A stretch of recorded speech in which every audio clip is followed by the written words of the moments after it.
This episode of Neo Reality Collective is brought to you by The Everyday Fan. Check out their content and a passionate group of content creators getting together to create content for the growing community of pop culture, fan base, fandoms, and especially sports such as football, basketball, baseball, professional wrestling, and MMA fantasy sport.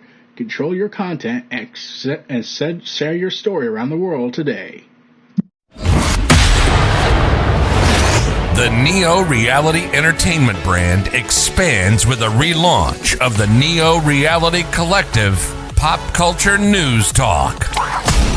Your host, Eric Brown, gives his insights and thoughts in the ever-expanding news world of comic books, professional wrestling, gaming, TV, and movies. Be sure to donate to the brand and keep up to date with additional content on YouTube channels such as Neo Reality Entertainment, NRE The Wrestleverse, and NRE Pop Culture Omniverse.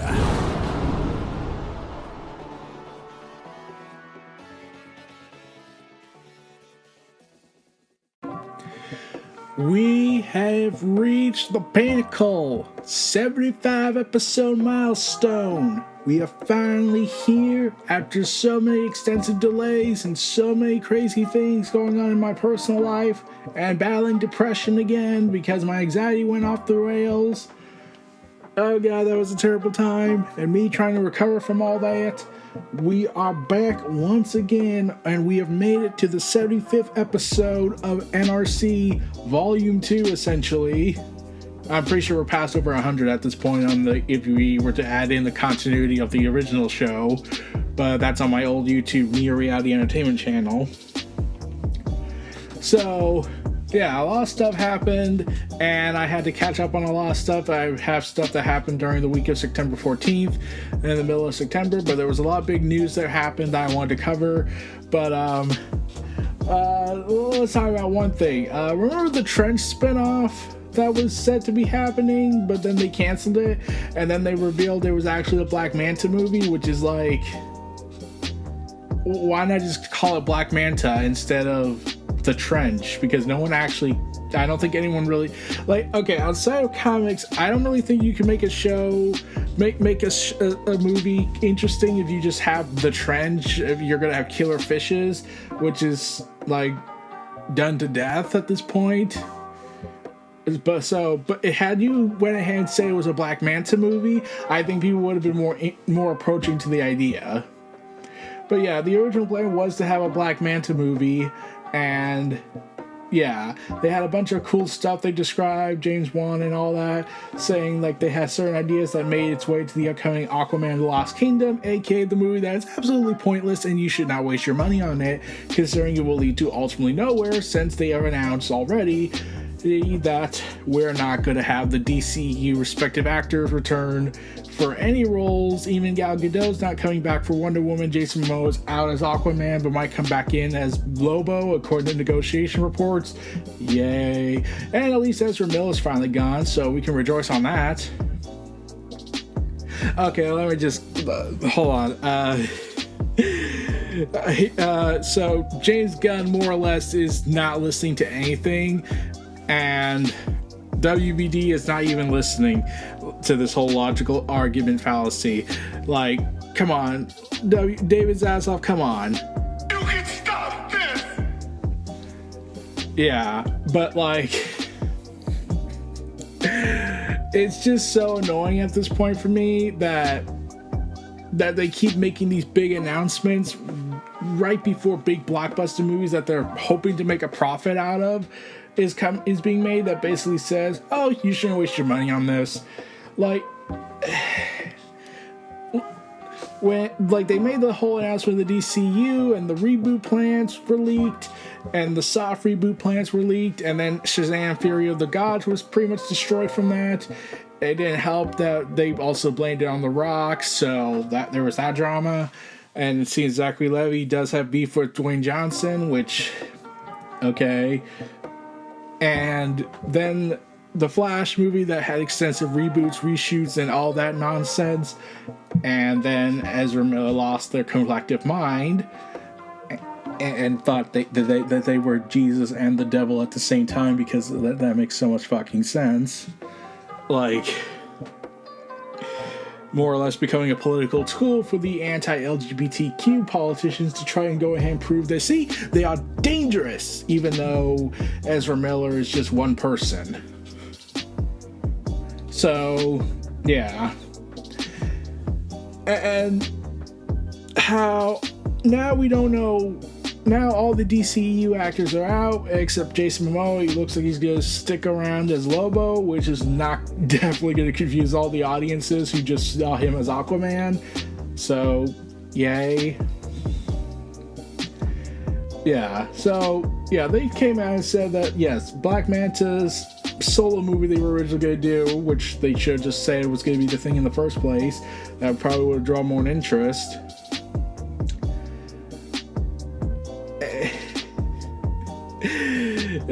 Like James Wan even said this, the Trench movie, it was going to be a secret Black Manta movie. Initially we announced it as a Trench movie, but ultimately we wanted to surprise the fans because that was going to be a standalone Black Manta movie. But that it just seems a little bad of an idea if you're just trying to expand the lore of Aquaman, because it's like, if you wanted to expand it, just announce Black Manta in the Trench. That sounds like a compelling title. But yeah. So, Black Manta is going to, once again, declare his vengeance on Aquaman for the whole death of his father thing. And there seems to be a tease that they're going to kill off either Queen Mira, which, considering what happened with that actress, I wouldn't be surprised, or they're going to retell the tale of killing Aquaman's son, Arthur Curry Jr., because that's not going to be disturbingly dark. And that was the thing in the comments back in, like, I want to say the 80s or 70s, which is saying a lot. But as that's been going on, Lando, with Donald Glover's Lando take, they had this planned event where they were going to make a limited series for Lando on Disney Plus, because everything needs to be a limited series these days, instead of realizing, hey, maybe we should just make this a movie. Well, good news. Donald's brother Steven, and who's also the co-writer of the project, first revealed the news in an appearance with Pablo Torre Finds Out show. It's not even a show. The idea right now is to do a movie. Right now, because of the strike, it's kind of like a telephone all of the information. I'll get to that on the strike thing in a little bit, but yeah. So they're basically going ahead and having. There was the idea of Lando Calrissian having a spin-off series since the days of the Solo Star Wars story, and keeping the legacy of Billy D. Williams with Donald Glover's take on the character, but they naturally are making this a movie instead of a TV series, which is like, okay, cool, because let's be real, I'm still on the proverbial opinion that Kenobi should have been a movie, and the Eternals should have been the series. So let's hope things worked out well on that. Also, I've been hearing a lot of positive reviews for Netflix's One Piece live action series. I was like, oh god, this is gonna be a disaster. Like when I saw that there were some backdrops that looked kind of like Counter-Strike Source gameplay, and I'm like, you couldn't afford to build well, probably because they kept making so many goddamn Netflix originals, so I wouldn't be surprised if they took liberties with game engine footage.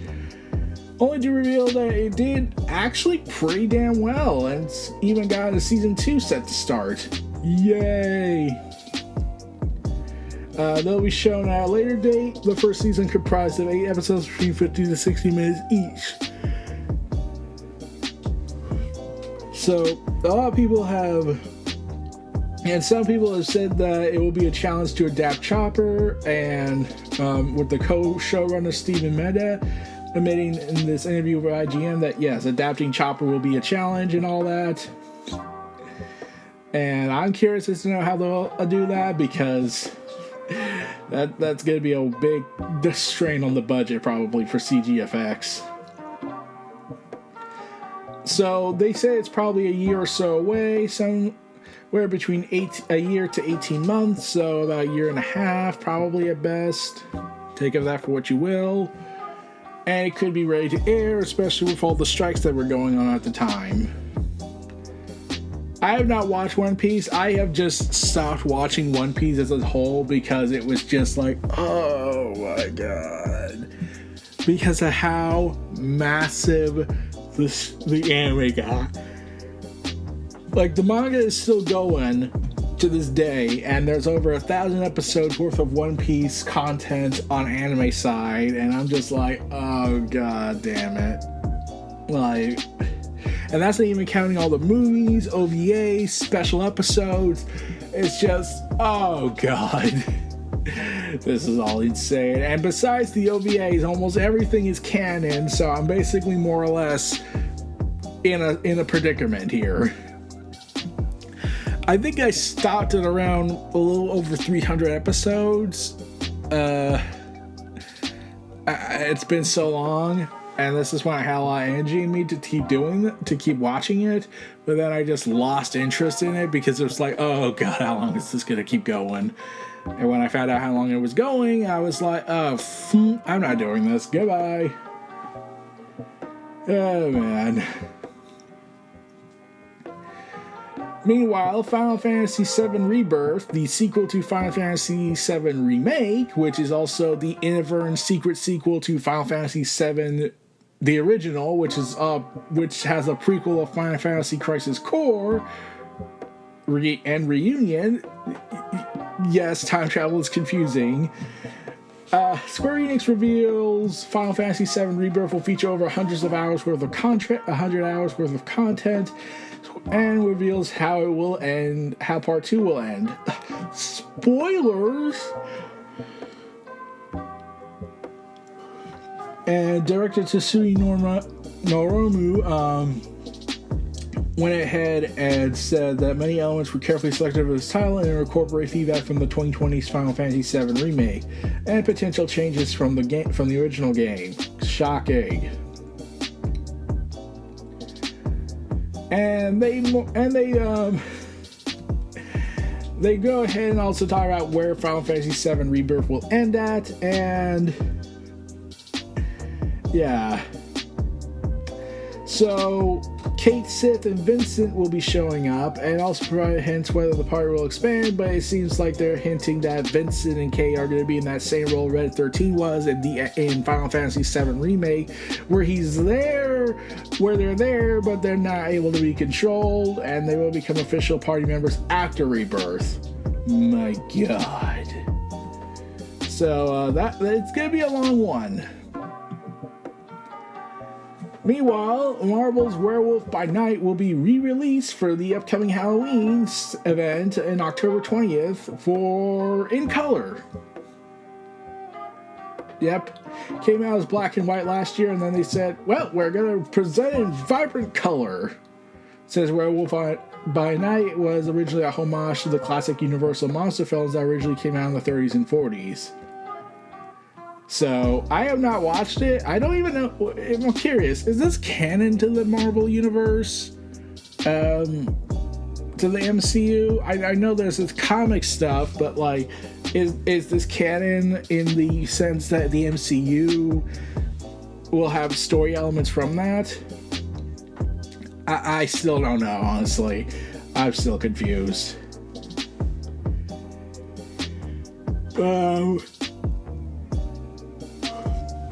Yeah, speaking of comics, Fable's creator, Bill Willingham, decided to basically more or less declare war on DC Comics after a massive dispute, where he announced that his hit comic book series Fables will be public domain. Saying in a self-penned press release on his blog, These Foolish Games, Willingham announced on September 15th that the comic book property called Fables, including all related Fables spin-offs and characters, is now in the public domain. What was once wholly owned by Bill Willingham is now owned by everyone for all time. And they detailed the reason for this whole thing, such as his breakdown with the relationship with DC as a primary motivator. He claimed changes to the company over the past 20 years meant that by virtue of attrition and employee replacement, the Fable properties has fallen into bad hands. He mentioned there were too many things to list exhaustively, and his frustration with DC by alleged long-standing disputes, discussions involving violations of agreements between himself and the company, issues including alleged lack of consultation, late and incorrect payment of royalties, and quarrels over media rights. Saying, since I can't afford to sue DC to force them to live up to the letter in the spirit of our long-time agreement, since even winning such a suit would take ridiculous amounts of money out of my pocket and years out of my life, I decided to take a different approach and fight them in a different arena, inspired by the principles of asymmetric warfare. Okay, I think you might be going a little too dramatic on that. Like, okay, if you don't want to fight an illegal court case, because that's understandable, but you're comparing releasing your series into the public domain as asymmetric warfare. So, yeah, he decided to. Says he's the, quote, sole owner of the Fable's intellectual property. He opted to give it away to everyone and arranged that it falls into many good hands. He specifically gave his blessing to Fable artist Mark Buckingham and regular inker Steve, I can't pronounce that last name, saying, it was my absolute joy and pleasure to bring you Fable stories over the past 20 years. I look forward to seeing what you do with it. Signed off in the lengthy post, which it's worth reading in its entirety to understand the intricacies and highlighted issues. And then, yeah, especially since, they went ahead and made games out of it with the Telltale series. So I can understand royalty checks, especially since in this day and age they kind of have this unfair mental state with the writers and creators where they give them credit over certain creative decisions they bring in, but they're not really given the royalties for stuff they bring in. Like at the end of Phase 3 of the MCU, a lot of ideas you could say attributed to Jonathan Hickman's run on Infinity and the New Avengers stuff, and what's going on in the MCU now with the multiverse stuff and Incursion, they're all Hickman stuff. And I don't even think he's going to get a cent out of this, even though he probably deserves a lot of money for this because he more or less just gave them 20 years worth of content to work with.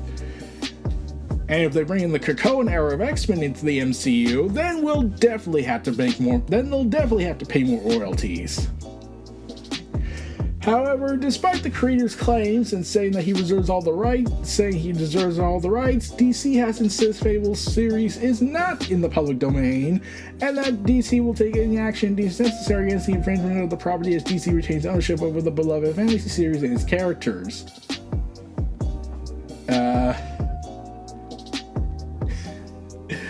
Oh dear. So,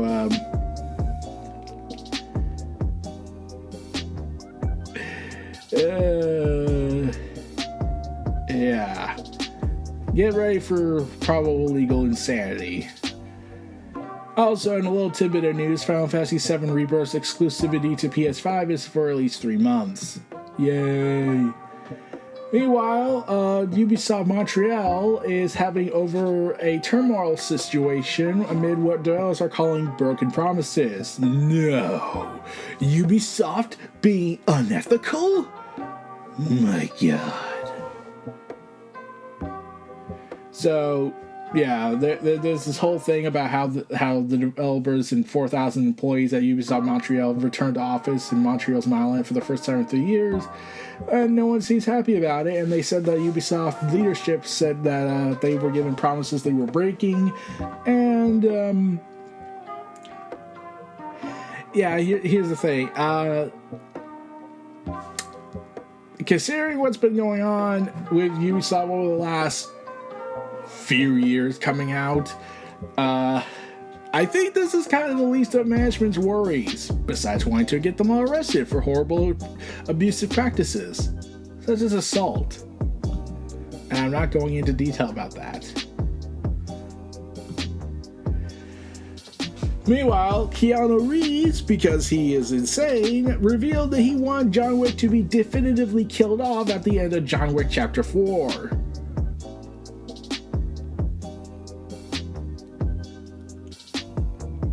Oh dear. So, John Wick 5 is very much in early development. Keanu Reeves wanted to actually get his character killed off because John Wick series producer said Reeves, who does a massive amount of his own stunt work, is a, quote, shell of himself after working on these action movies. So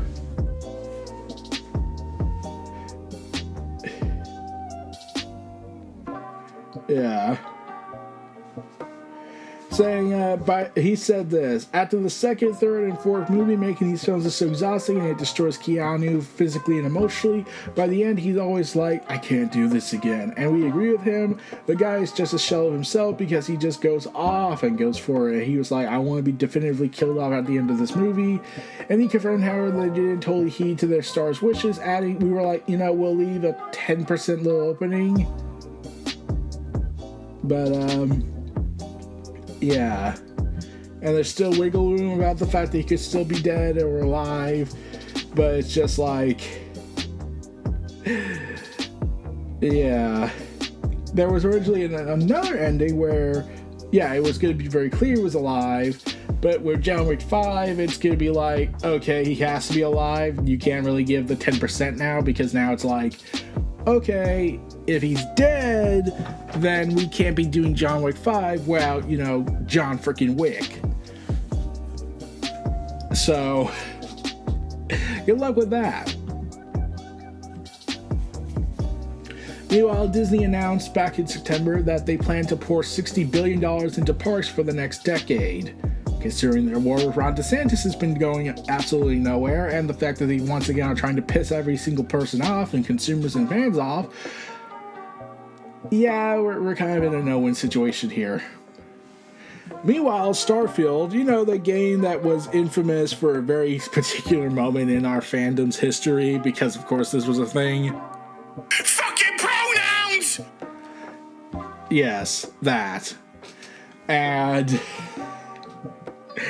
even though with all the controversy, I believe there's probably more realistic controversy than pronouns. Let's see. It hit 10 million players in less than 3 weeks. My God. And it passed 6 million players on September 7th, so they broke their own record. So, congrats. Oh, man. Meanwhile, the war against artificial intelligence continues as Game of Thrones writer and Elden Ring writer George R. Martin, aka Grimm, joins John Grisham, Guild President Scott, and Jodi Picoult in filing a legal copyright infringement complaint against OpenAI. The war of AI has begun. There's a PDF page and whatnot, and they went ahead and OpenAI responded to requests for comment from IGN saying creative professionals around the world use ChatGPT as part of the creative process. We suspect the rights of writers in office and believe they should benefit from the AI technology. We're having productive conversations with many creators around the world, including Authors Guild, and have been working cooperatively to understand and discuss their concerns about AI. We're optimistic. We will continue to find mutually beneficial ways to work together, brother, to help people, brother, to utilize new technologies, brother, and a new rich content ecosystem, brothers. Yeah, yeah, yeah, yeah, yeah. So, enough about that dramaticness. Here's the thing. AI can have a place, but instead of being the replacement, they should be used as a very, very, very freaking rough draft. Like a very rough draft of things. Like they should be used as a proof of concept idea and how they have this vision going for it. But the AI technology is still problematic. Especially with the rise of how it's starting to slowly but surely most likely become self-aware. So we're probably screwed.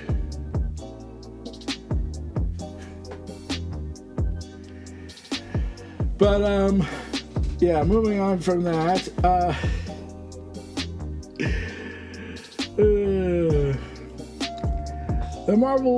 The upcoming Marvel movie featuring Captain Marvel, Monica Rambeau, and Miss Marvel, Kamala Khan.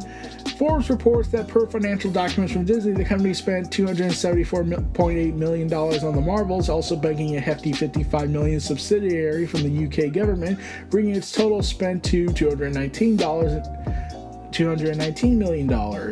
As the report notes, it will have to make approximately $439.6 million at the global box office to break even, as theaters take roughly half of the revenue from the studios.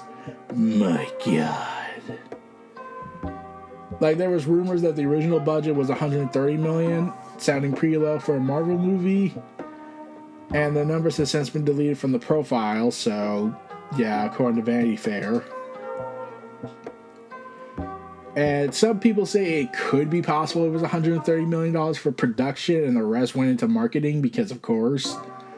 But we'll see. Back on Final Fantasy VII Rebirth, it will include a new episode with Zack. Yeah. So, yeah. Zack is going to have an entire episode to himself. And... oh, man. With Zack now confirmed to be, quote, alive in this alternate timeline, multiverse, whatever the hell this is at this point. So, Zack probably getting involved in this story was inevitable. I'm curious to know what he's going to pop up with the main cast with this alternate route. Probably he's going to show up in the third game, helping Cloud and the others, saving Aerith from being stabbed. Because think of the children, even though people cried at the end and found the emotional shock value moment to be historically iconic. But, yeah. Oh, also Tom Clancy The Division 3 is being announced for Massive Entertainment. The Swedish studio, currently working on Outlaws and Avatar The Frontiers of Pandora, is the original developers of Division 1 and 2, and they're currently building a team for the third game in the series. My God. I was just like, can we just like keep Division 1 and 2 and just like, you know, just upgrade those, add more expansion content, or is that asking too much? Meanwhile, Todd McFarlane has revealed that he has seen up to 80 pages of the Spawn movie script that he wants to get off the ground. Yes! And the character even appears in Call of Duty Season 6 for Modern Warfare 2 of the reboot series. And, yeah... and they even, and I was like, yeah, considering Spawn uses guns instead of magical powers half the time, he also uses guns. I kind of can understand why he would fit the Call of Duty moniker, because he's kind of a crazy nutcase with demonic powers. Meanwhile, Robert Kirkman came out about the Invincible series on Amazon, saying that 7 to 8 seasons might be enough to adapt the entire comic. So I was like, they announced that they were going ahead. So yeah, they are. Kirkman is also saying this in the interview with Polygon, saying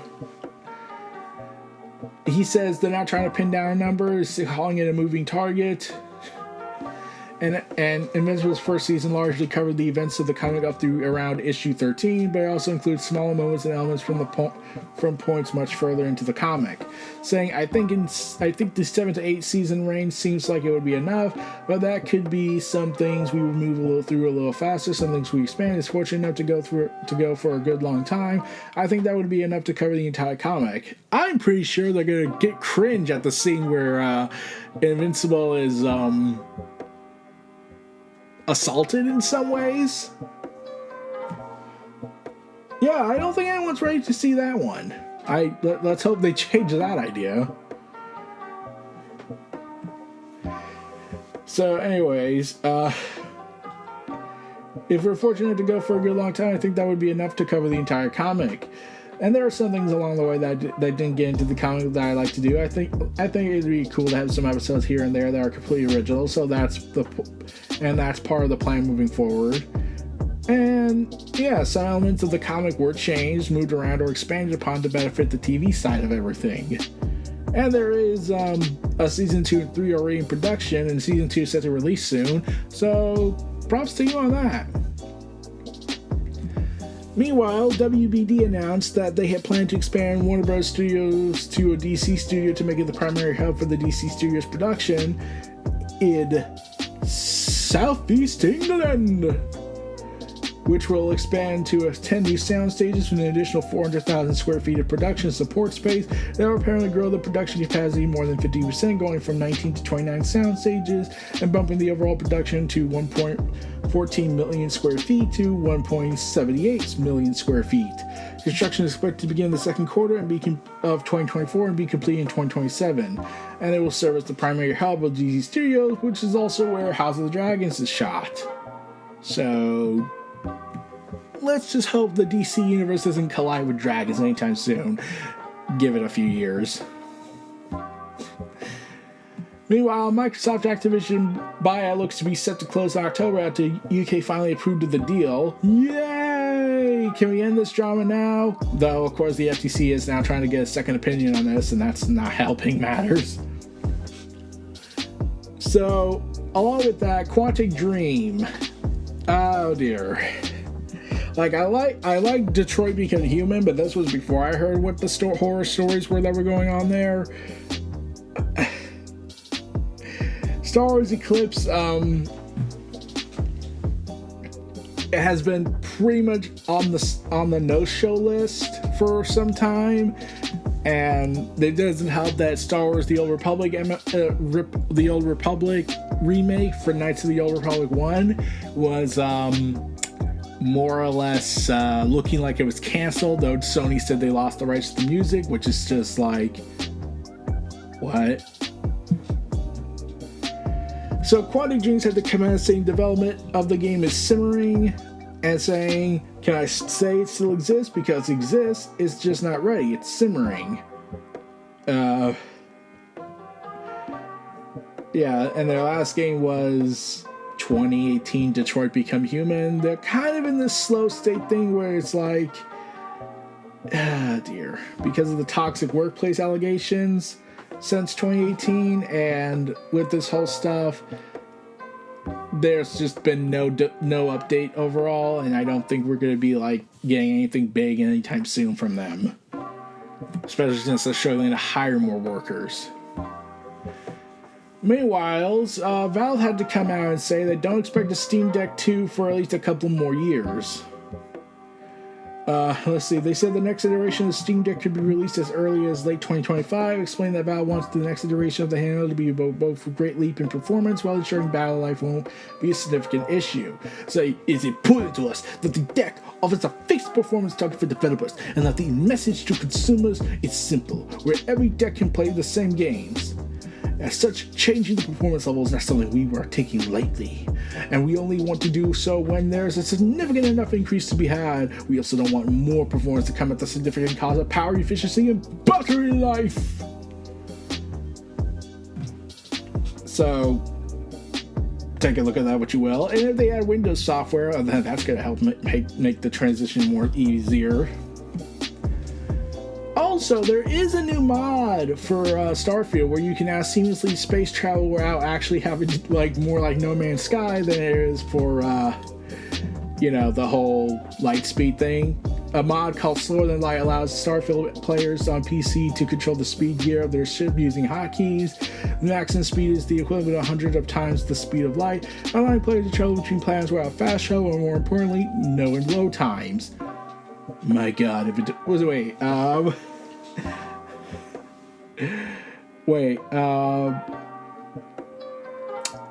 so, and there was a report that you could fly directly to other planets. It's just dissatisfyingly requires a hefty dose of time and patience. Here's the thing. If a modder can do what Todd Howard couldn't do, that they spent years on developing, why not just hire the modder? If he can do it without having to wait it out. If the modder knew how to do this, then we should just embrace it. So, the original Daredevil showrunner from Netflix came out And on the concerns with Disney renaming shows smacks of wage theft, saying over the past 3 days, Steven denied the showrunner behind Netflix's original Daredevil series has been calling out Disney for a scam that may be continuing with Daredevil Born Again, and it's all in the name. Saying, in a message to IGN, he said he's adamant to clarify that his issue with Born Again isn't a creative one. He in fact tells that he's excited for the show and support of the new creative team 100%. It's the fact that Disney might be skirting union pay bumps by renaming series and calling them new ones. More or less, they're trying to imply that Daredevil Born Again is actually continuing off of the Daredevil Netflix series, or at least has direct connections with the Daredevil series, and therefore no one wins in the end. So, Disney's saying, screw the union! But, as that has gone down, there was something that came out from the FTC leaks, from the FTC Microsoft case, which is, pretty bad. Like, really fucking bad.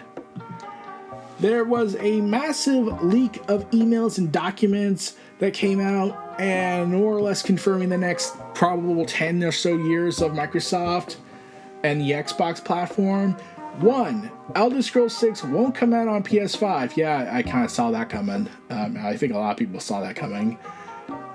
But one of the other things they have announced, one of the other things that were according to the core documents, is that the Xbox Series mid-generation refresh consoles are planned for 2024, according to these leaked informations, such as an upgraded Series X console is codenamed Brooklyn and is digital only, similar to the current Xbox Series S. Instead of a rectangular console, Brooklyn is shaped like a cylinder, and as for its specifications, the document lists that it boasts 12 teraflops with 4K resolution and 16GB of RAM. Additionally, it will also have 2TB of storage, which is generous considering that the console is digital only.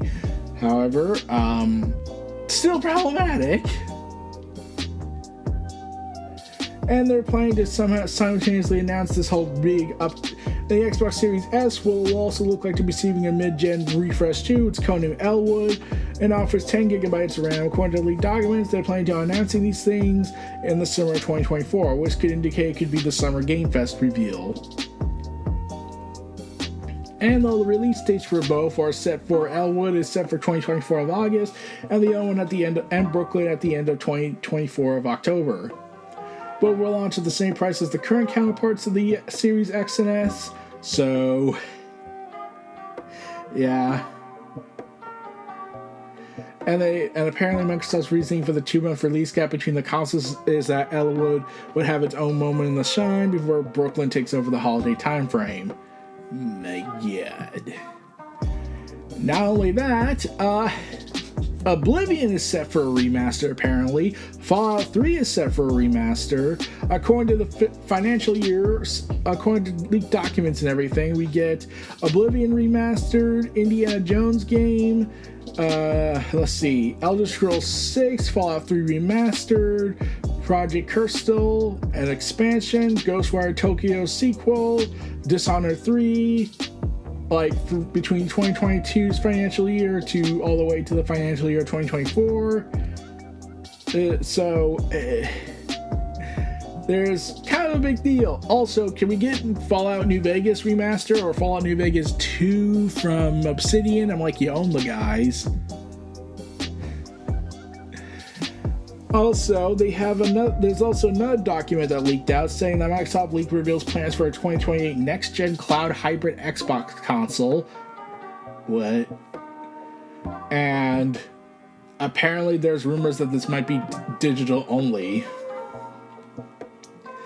Along with that, there's also leaked information that Phil Spencer really wants to buy Nintendo. In an email apparently accidentally made public as part of the trial document released online, Spencer talked enthusiastically about buying the home of Mario, saying it would be a career moment. Okay. So this is what apparently Spencer wrote in the email. Nintendo is the prime asset for us in gaming, and today gaming is our most likely path to consumer relevance.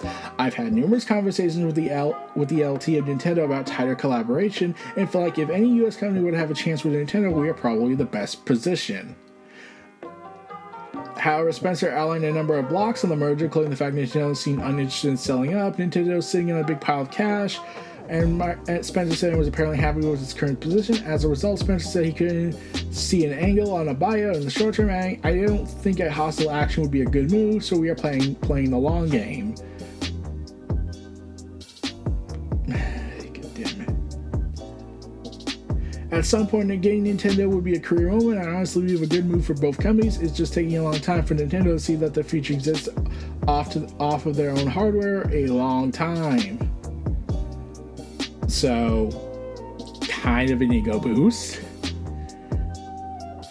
And Xbox leaks also include a one-hand controller, mobile controller, and a whole bunch of other technological advancements they plan to release in the future, or patent. Also, they revealed they scrambled to fill a huge hole in 2022 game lineup because of all the delays and the fall of Halo Infinite for a little bit, and then the Rebirth and whatnot. And there's also saying, for next gen, they also apparently have plans for a Red Dead Redemption 2 for next gen. I mean, man. If they can upgrade the Red Dead Redemption 2, can we add more online content? And along with that, Phil Spencer decided to acknowledge the massive document leak and confirm that so much has changed. We've seen the conversations around old emails and documents. It's hard to see our team's work shared in this way because so much has changed and there's so much to be excited about right now and in the future. We will share the real plans when we are ready. Convenient way of saying, yes, they're true, but they probably changed, probably not. And we'll share the real plans, even though these are plans and whatnot. He had to make this statement on Twitter on September 19th. And this was hours after the whole thing hit. But last but not least, I'd like to go ahead and congratulate the Writers Guild of America for defeating the Hollywood elite. You hear me? They have defeated the Hollywood elite. My God, that was an awesome moment. I mean, they got a big deal with Hollywood, with the big studio there, with all the major studios, and this strike, it looks like it's slowly but surely becoming an over. The actors are still trying to get their thing out of the way, but the Writers Guild look like they have won their war and are ready to move forward with their careers and ready to get treated with the respect they rightfully earn, even though for some reason they kept getting told, oh, no, you suck at writing, therefore you don't deserve to get treated fairly. But in my humble opinion, Konosuke Takeshita, take it away. We will destroy the elite! Thank you, Konosuke Takeshita. So, yeah. They got their deal. They look to have benefited a lot from this deal, and the strike is now confirmed over. They have ratified it. It is now more or less come to an end, and the strike is over and done with. Now we just have the actor strike going on, and we need to get that resolved, hopefully. And the Hollywood elite is still negotiating with that. But also, now the strikes are now moving to see, we must strike while the iron is hot in the gaming industry. To arms, men! For the next battle must be waged against the rise of the gaming elite. So, we will destroy the gaming elite! So there's fun in that to be had. And considering everything that's been going on in the gaming industry these days, I say, let's go. Let's fucking go. But we're finally at the end. 75 episodes of the series 2, and I'm finally glad we're here. We got a new logo and everything. Oh man, this is gonna be fun. Oh man. It's officially the end of, quote, Season 3, and now we move on to Season 4. My God. But this was your host, Eric Brown of Neo Reality Entertainment, Neo Reality Collective, and Neo Reality NRE The Wrestleverse. Oh God, this has been a fun, wild ride. I look forward to seeing you all again. Check out my other content, stay tuned for the outro, and I'll see you all again next time. Take care, have a good evening, and peace out.